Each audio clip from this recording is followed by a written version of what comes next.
What is going on, y'all? Before I start today's video, I would like to give a quick shout out to Mr. Stan Bigsworth, who yesterday gave your boy, the Lo-Fi Horror Guy, a shout out for today's video to come and check it out. I'm glad that you did. Stan Bigsworth has always been one of my favorites. He was in, such classics as The X Chronicles. He was in Kurt Burns' Camp Tales, amongst many others throughout the 80s and 90s. I would absolutely check out his stuff. Thank you so much for coming and checking another video. Thank you, Stan Bigsworth, once again. Now, on to a decade of horror. And 3, 2, 1. What is going on, everybody? Welcome to the show. It's your doggy, the Lo-Fi Horror Guy, as if you didn't know. Today, I am back with another feature in my decade of horror. Now, this decade, we are focusing on the 2000's, the Decade of Horror 2000s edition. Today's video is going to be 2000, 2001, 2002, 2003, 2004. So the first 5 years of the decade we're going to go over. I don't have physicals of all of these, so I'll have to use the mighty editing equipment that I have, of the worldly persuasion, and drop down a cover, or maybe a movie poster of some sorts. Anyway, we're going to go ahead and kick this beast off. Number one on my list for 2000, a Decade of Horror 2000s edition, is going to be 2000's Final Destination. Insert poster. Final Destination got a 6.7 out of 10 on IMDb. James Wong actually was the director of this bad boy. Fun fact, if I can slap you with a fun fact about this movie, the cabin that is Clear's in this movie is actually the same cabin that is in Lake Placid. So next time you watch it, get a little close eye, kind of winka. Polish off those glasses if you have some. Polish off those contacts, or no, don't touch your eye contacts. But check it out. You know what I'm saying? You'll see the resemblance. It's the same cabin. Very odd. My honorable mentions for the year 2000 are Citizen Toxie, which is Toxic Avenger 4. That movie is hilarious and disgusting all in one. Ginger Snaps, Werewolf. Very different take on it, but absolutely love it. You have American Psycho and Hollow Man. Now, people are probably wondering, why did you choose Final Destination over Hollow Man or American Psycho? Now, American Psycho, obviously, you've got Jared Leto, you've got Christian Bale, you have an amazing script, you have an amazing directorial effort, you have an amazing story, very creepy, scary in its own right.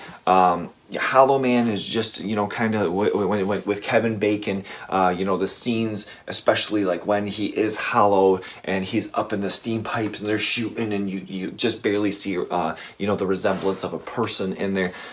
Those movies are amazing. Now, the thing with Final Destination that I can say is when I first saw it, Final Destination, it was one of those things where it was different.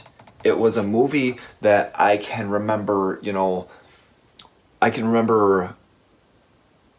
first seeing it and being like, oh my gosh, this was like something unlike I had ever seen before. It almost reminded me of like an anthology type thing, because you're going on different voyages with different characters. The beginning of the movie with the airplane crash, everybody dying and such. Well, then it turns out it's a dream, but then it's like, oh, wait, okay. So now all these different people are going to die that died in the dream. You just have to kind of wait and see how they die. All the sequels I can't say are amazing. Obviously, I don't love them, but a lot of them are really good. The Final Destination in general, the original movie, I absolutely love. And I like a lot of the sequels too, but I had to choose for my 2000 selection, Final Destination, James Wong's Final Destination. Very, very good movie. I'm sure you guys have seen it before. It's nothing of a rarity, but be sure to check it out if you have not. Now, my second selection, which is 2001, 2001 is Jeepers Creepers.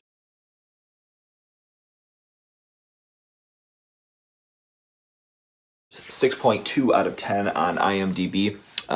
hailed by the old freaky deaky himself, Victor Salva. The fun fact for this movie is Victor Salva had always mentioned with Jeepers Creepers that it wasn't based on anything. Now, I remember seeing the movie, okay?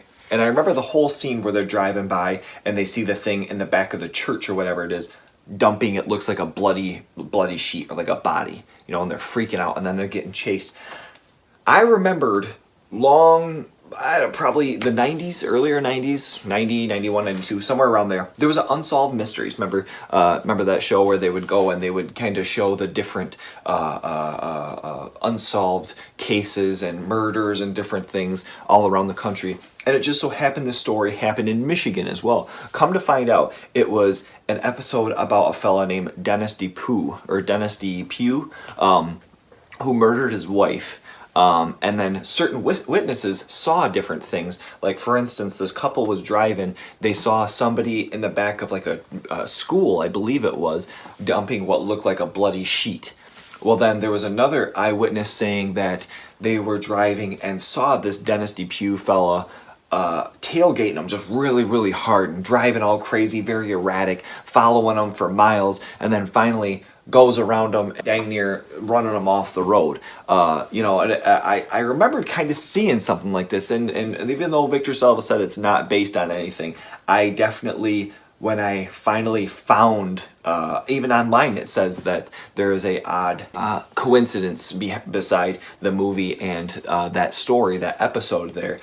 I remembered that and I was like, oh yeah, there you go. And finally I looked it up a few days ago, doing a little research, and it was on there saying that this Dennis DePue story was kind of, very, very similar. Jeepers Creepers, Justin Long, I absolutely love him. I've always kind of followed him throughout his different movie features. Does a very good job in this movie. I loved him in this. The directorial, as far as the scenes with the chase, and you got the old beating you license plate. You got the love for the characters. You got the creepy monster. The practical effects behind it. You got the Jeepers Creepers. You got the song that is just haunting. There's so many things about Jeepers Creepers, even though it's not necessarily a rare gem or anything. Jeepers Creepers was an awesome movie and I loved it. Part 2 was pretty good as well. I haven't seen Part 3 yet. I know that's on streaming platforms all over. But my 2001 feature is going to be Jeepers Creepers. My honorable mention is going to be Takeshi Miyake's Ichi the Killer. Yes, if you haven't seen it, that movie is disgusting. Even if you don't want to watch it, just watch it for the introduction of the unrated version. I believe it is a mess, if you will. And if you're young, do not watch that. So if you're under 18 or whatever, it may have you under 16 ixnay on the watchnay. All right, so that is 2001. I'm going to hit you now with 2002. I actually have a physical copy, finally, of one of these movies here. So 2002, my feature is going to be Cabin Fever. Lenticular cover. See that bad boy? Oh yeah, there it is, there it is. Check it, skull. Oh yeah, check it, cabin. Oh yeah, very nice.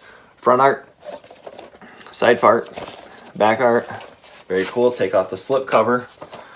This is my DVD edition. This is the Lionsgate DVD edition. Boom, boom. Back, same. Nothing crazy with the disc or anything, just the cover art there.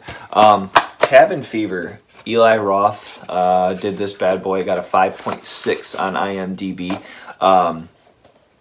Cabin Fever was one of those movies that it was disturbing. It really was. The whole scene in particular where she goes, well, there's two, but the one where she's shaving and all of a sudden her skin starts peeling up. And I think that was a trailer moment, but still, that was disgusting. Gross, gross, gross. To where the next couple times you go to shave something, I'm sure you were thinking about that if you watch this movie. Now, the other scene too is when she ends up getting locked out in that shed, and then the dog ends up getting a hold of her and just like tears her to pieces. That part was brutal as well. fun fact about this movie, I'm assuming was some sort of inspiration for it. Eli Roth was once working in Iceland on a horse farm, wound up getting a huge skin rash, or a disgusting skin rash of some sorts on his face in general. Maybe not huge, but turned out that he was getting all of these different, it was a skin infection actually. The skin infection came from rotting hay on this horse farm. He broke out in sores, ended up bleeding, and then winded up, when he was shaving, some of the sores were peeling. Oh, it's gross. So possibly the whole scene with the shaving the leg was actually inspired by him shaving his face, and his face just peeling off. Disgusting. Eli Roth has always done great as far as grossing out his audience. This movie is no exception. Ryder Strong, how can you not love, old, not Saved by the Bell, geez, oh Pete, the old Boy Meets World wonder being in a disgusting horror movie. This movie is great. You love the characters. You fall in love with the brutal practical effects. It's the whole thing. The movie is great. Even the part 2 is really good. I can't really even knock that movie. That movie was good as well. But 2002, my feature is Cabin Fever. My honorable mention is going to be Dog Soldiers. I think this was my first steelbook ever. This is a DVD. It's not even a Blu-ray, which is very odd. I think this was my first steelbook ever, was Dog Soldiers. This is my honorable mention for 2002. If you haven't checked out that bad boy, do it! Blah. That was my throwback to, some hardcore music and pit calls and saying, do it! Blah. That type of stuff. Anyway, so 2003 is going to be Marcus Nispel's Texas Chainsaw Massacre, the remake. Now, you're choosing a remake for your favorite horror movie of the year. Let's be honest here, okay? First of all, you got this slip on here. You got the old side fart. You got the back art. Let's be honest here. This movie obviously doesn't touch the original. But the honorable mentions for me were Freddy vs. Jason, House of a Thousand Corpses, and A Tale of Two Sisters. Tale of Two Sisters is awesome. If you haven't seen that movie, check that out. House of a Thousand Corpses, I love Rob Zombie. I love, all the efforts that he's done that are his personal own stories. Now, the Halloween remakes are putrid. Absolutely awful. Don't talk to me about them. I don't want to hear anything about them. But this remake of Texas Chainsaw Massacre, Jessica Biel's in it. Eric Balfour, I believe, is the other main fellow that's in it. This bad boy got a 6.2 out of 10 on IMDb. Now, my feature for this as well, along with, I'll get back to loving the movie. You open up this bad boy, and it pretty much spells out a chainsaw there with the 2 DVD discs. It's got the chapter insert. It's got the chainsaw, the saw blade back here. Very sick. Now, you get down to the bottom here, and it's got this evidence envelope. Evidence comes sealed with a sticker. And it's got all these crazy evidence photograph pictures that come along in it. This one in particular is quite creepy. But it's got all these different evidence photos. That's very, very, very cool. And then so, like, for instance, also on the back, it's got all the evidence information. Wow, this thing is a bad mamma jamma. So, for instance, this one here. So, evidence. It says the case number. It says inventory number, agency FBI, suspect Thomas Hewitt. Type of offense is homicide. Description of evidence. Photo of suspect taken from film camera during walkthrough of crime scene. 2 officers fatally wounded. 8/20/73. 3:48 p.m. Detective Adams. So, very cool. Just a little to show you there. Very cool little piece to have included in a special edition of something. Now, so for being a remake, for me, this is definitely one of my favorites. I loved the guy who played Leatherface, Andrew Bernarski or whatever it was. I thought that he did a great job. I thought that it was crazy that they showed his face in this movie. when he had like no nose or whatever it was. It's been forever since I've seen this movie, so don't quote me. You fell in love with the characters. There was so much about this movie. I can't really even say any fun facts. There was so much about this movie, I guess, for me to include a fun fact, that was taken down a notch from being an NC-17 because they didn't want it to be NC-17. They were trying to get the rated R. Pretty much every one of the kills in the movie were taken down from their original hype, so to speak. For instance, the hitchhiker, that was one of the scenes that definitely is still memorable, still engraved in my head, when she goes and she shoots herself. In the original story of it, in the original screenplay of it, she was actually supposed to shoot herself, and it was supposed to show her ear fly off, and then the hole come through in the camera, all that. But then apparently that was too much. But yet she shoots herself in the head, and then it shows the camera goes literally through the hole in her head, and that wasn't too much.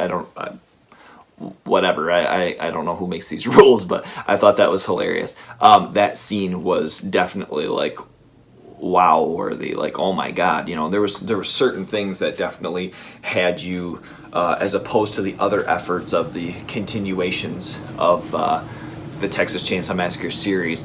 This movie was done very well. I loved the Texas Chainsaw Massacre remake. Obviously doesn't hold up to the original one, but I had to include this on my series for my favorites of 2000s. The Texas Chainsaw Massacre remake was banging. Now, and also I thought it was kind of fun. The honorable mentions for 2003 were Freddy vs. Jason, House of a Thousand Corpses, and Tale for Two Sisters. Now, I wanted to show these. I thought these were kind of fun. I just found these the other day. My Freddy vs. Jason vs. Ash, talking about Freddy vs. Jason. My little comics that I've got there. Yeah, why not? They're kind of fun. Burp.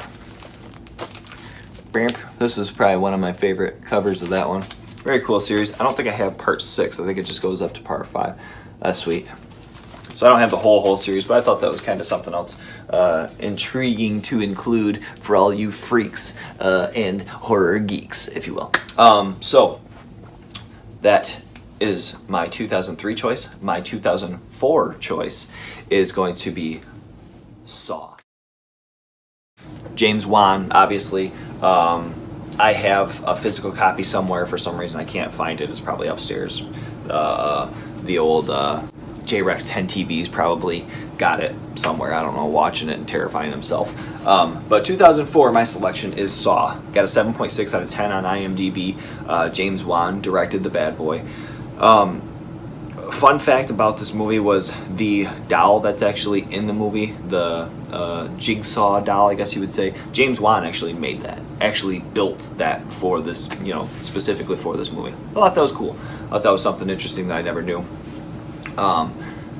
When I originally went and saw I saw it in theater. A couple of friends, I think I skipped out on like last period of school. High school or college, I can't even remember what it was.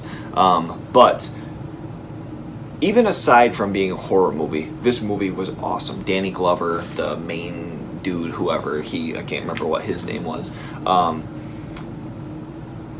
It was an awesome movie overall. It was, some of the sequels, once again, kind of like with Final Destination, aren't necessarily my favorite. There's some goods, but there's definitely some bads.